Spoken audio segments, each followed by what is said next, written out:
Today I've got a video that I'm really excited to bring to you guys. This is a video that I've been planning to do for a little while, and it's also a video that some of you that are watching this may have possibly already requested on previous videos of my 2023 Santa Cruz SEL.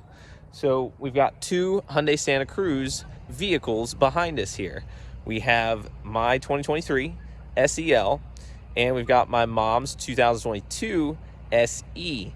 And in this video, we're going to go over some key differences between the two trim levels to see if, in your eyes, it warrants going for the extra amount that it costs and splurging, if you want to say, for the SEL, or if you could get by with just the SE. So right off the bat, looking at both of these vehicles, they really just do look identical from the distance.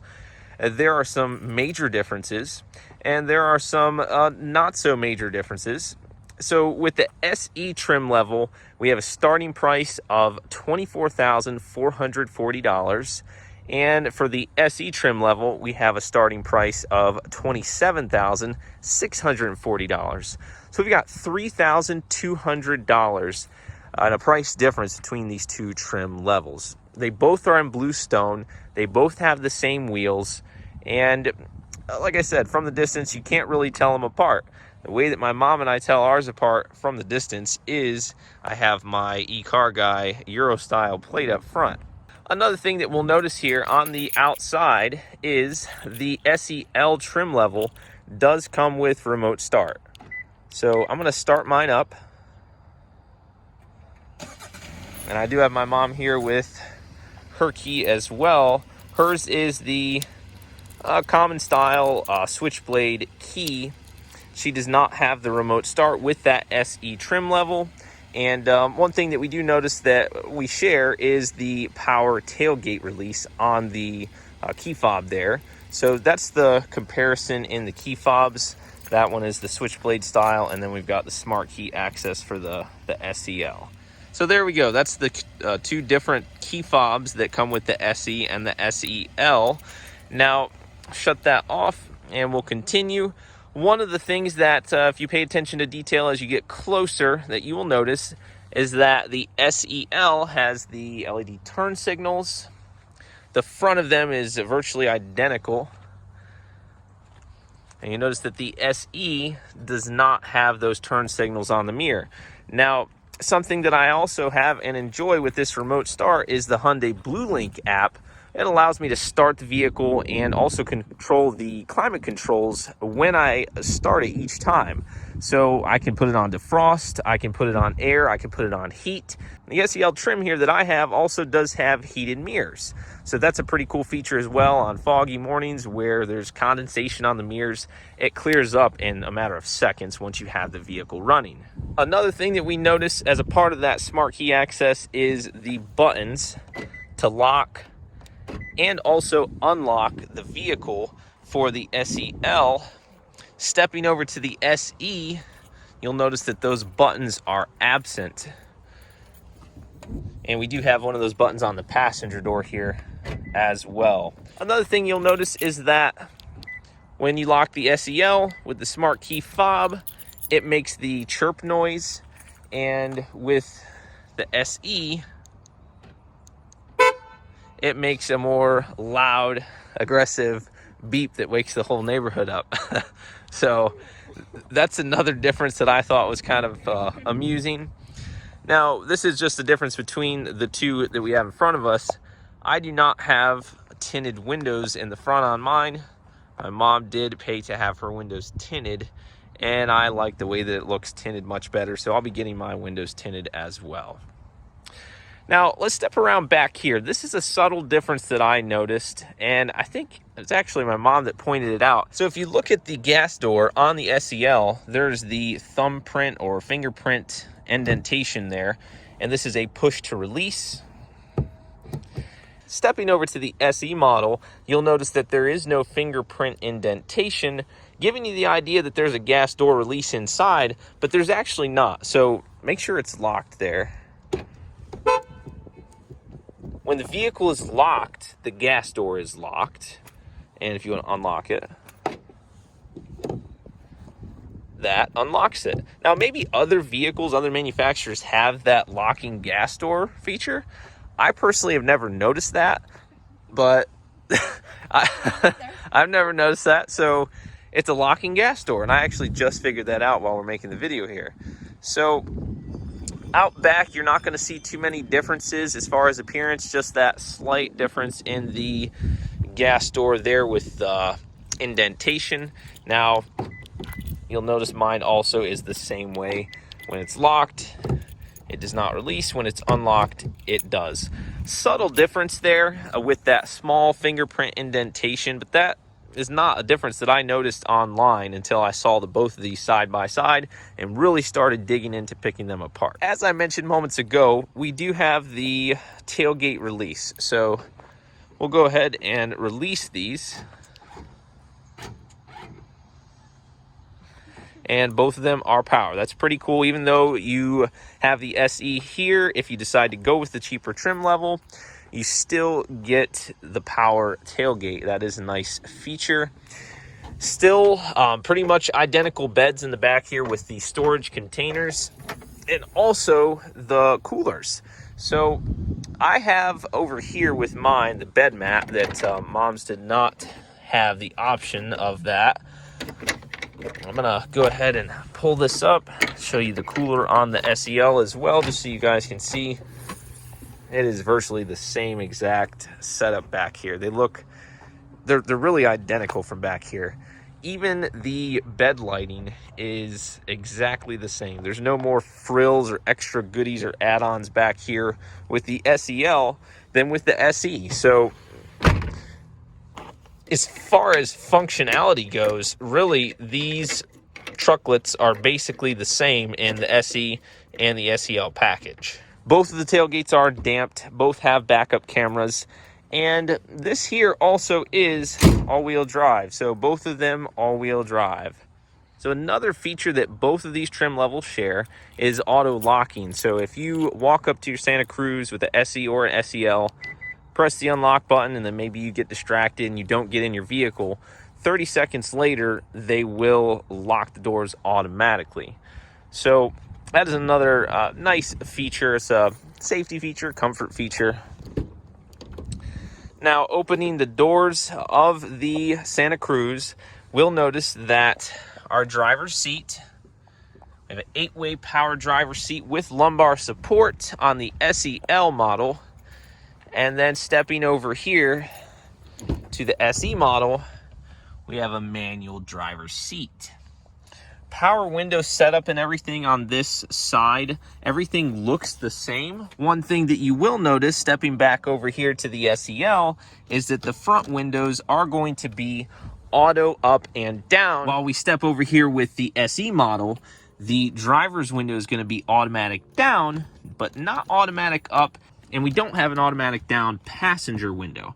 So that's a pretty key difference there as well.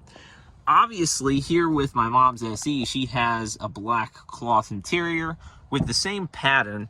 Sitting inside of the SE here, it really feels pretty much the same as mine, except for a few other features that you'll notice are missing. Looking inside this one, again, from the distance, it all looks the same, but as we go back and forth, you will see the differences on the interior as we move inside. We're gonna hop in the SE to start with. Looking at the steering wheel of the SE model, it looks identical to the SEL. You can take a look here on the left side and see your Bluetooth audio controls. And then over on the right side, you have the controls for the center menu area, your cruise control, the steering assist. Everything on that steering wheel is 100% identical to the SEL steering wheel.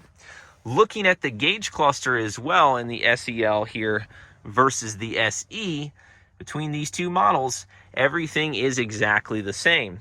This one here on the SE with my mom's is almost at 7,000 miles, as you can see. Right now, mine is at 1,636 miles.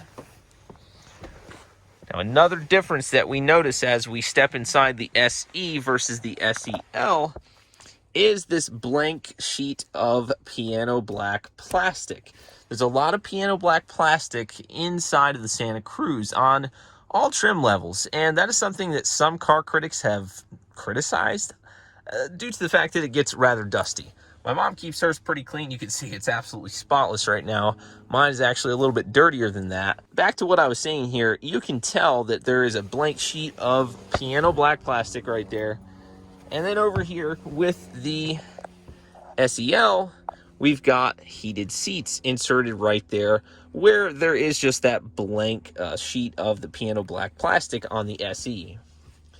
Now, as long as we're over here, something else I will point out is right above here, just behind your rear view mirror, you see the blue link button and also the SOS button there. Interior lighting. And when you step over to the SE, interior lighting is the same. No blue link, no SOS. So just another blank spot there. Both of the vehicles, even though they have different color interiors, have a black headliner, and I do like the black headliner. Down here we've got the storage area with 2 USB ports and a power outlet, the same as the SEL. Also down here we've got the same setup with the e-parking brake, the auto hold, the camera button for when you're in park, you can view out the rear, and also let's go ahead and start this up.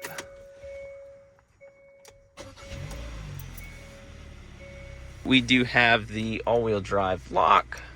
And then, of course, we have our downhill brake control. All that is going to be exactly the same. Another thing you'll notice is the same with these two models is the drive modes. So we have normal mode, sport mode, smart mode, and snow mode. I always drive mine in normal mode.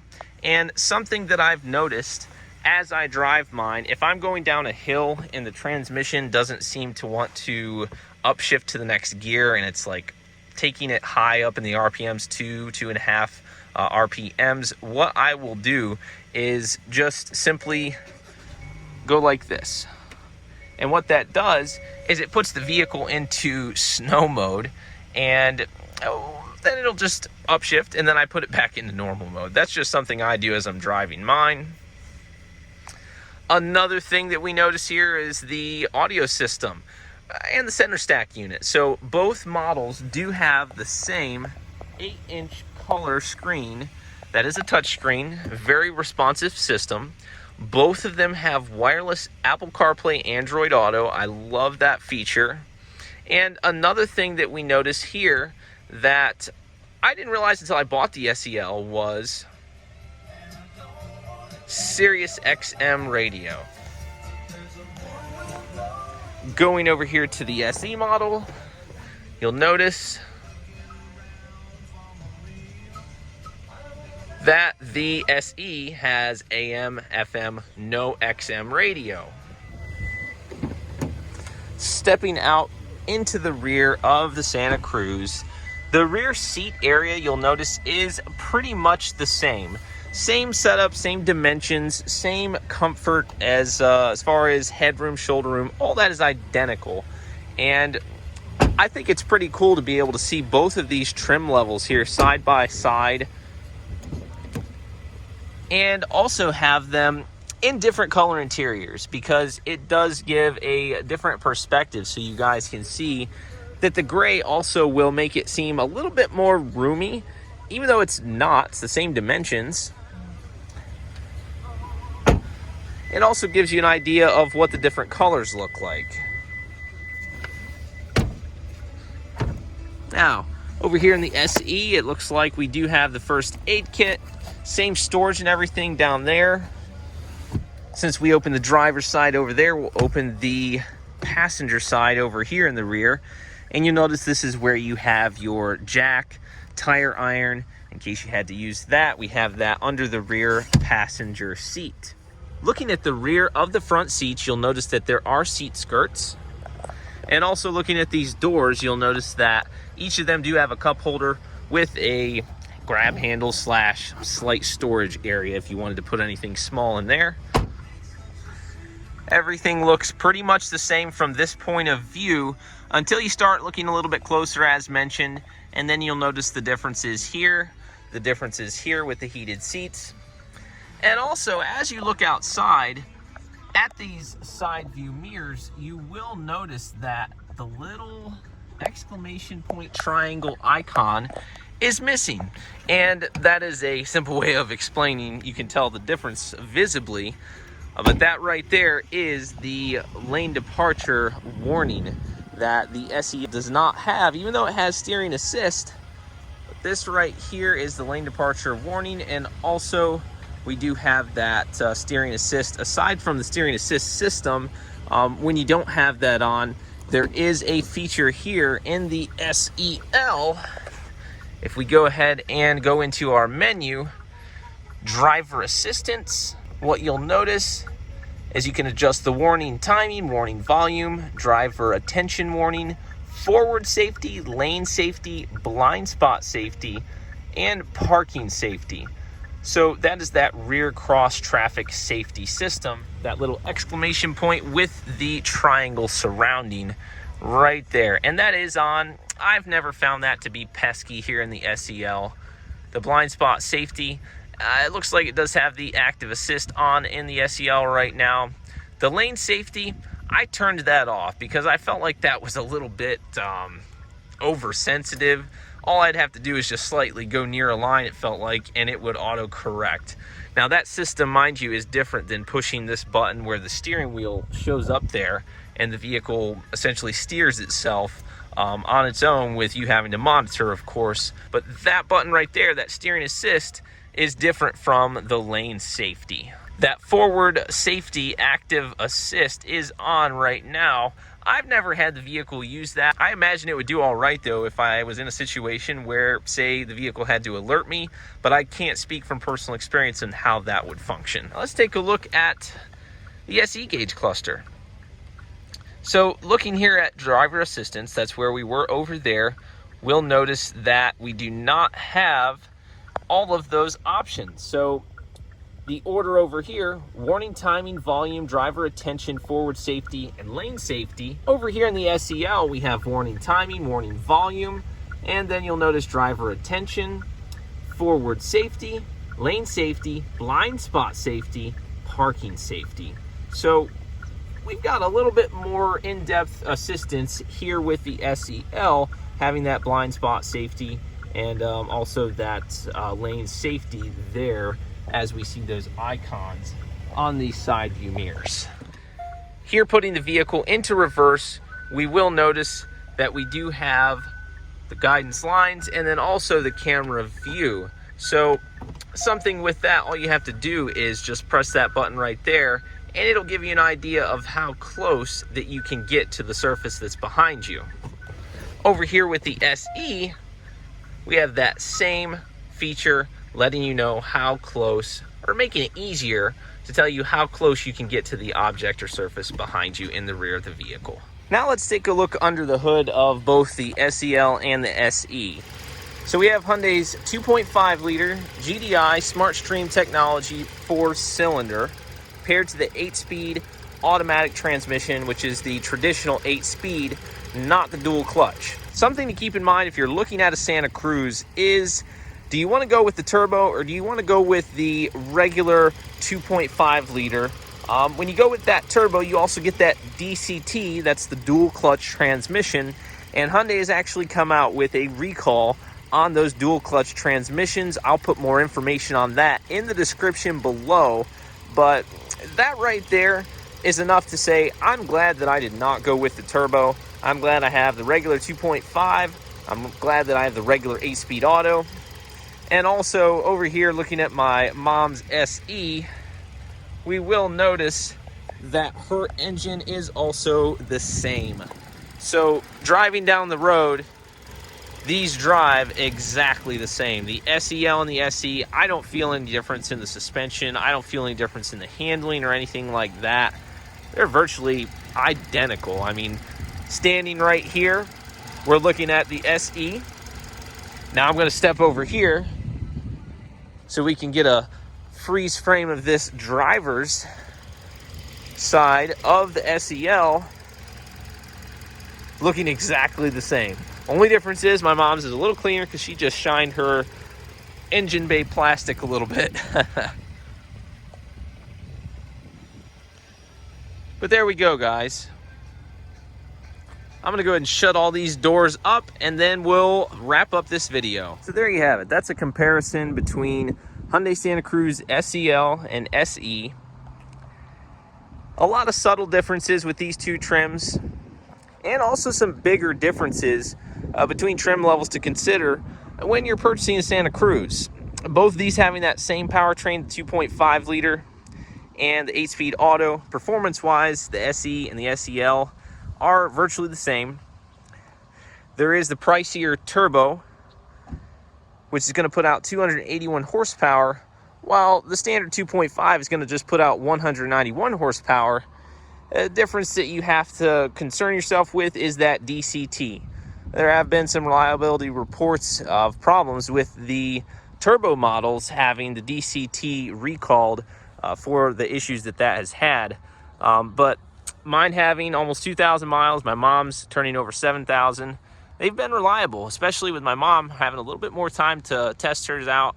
There's been no reliability issues, but for $3,200 difference in these two trims and the MSRP, comment your thoughts. Let me know what you think of the video. Let me know if you think that the SEL is worth $3,200 more than the SE trim. Is it worth getting the turn signals on the mirrors? Is it worth getting the subtle touch like the imprint on the gas door back there? Is it worth getting Sirius XM? Is it worth getting remote start with BlueLink? Is it worth getting the 8-way power driver's seat? Do you want the heated mirrors? All those are enough for me to say, hey, I want to spend $3,200 extra and go with the SEL. And in this case, I was able to get the Blue Stone, which is the same as my mom's here. So it's a win-win situation. But I hope you enjoyed this video. Stay tuned for more. Be sure to let me know if you have any content requests of the Santa Cruz twins here, and I will definitely bring more content of these vehicles to the channel. Subscribe today if you haven't already, and I will see you guys in the next one.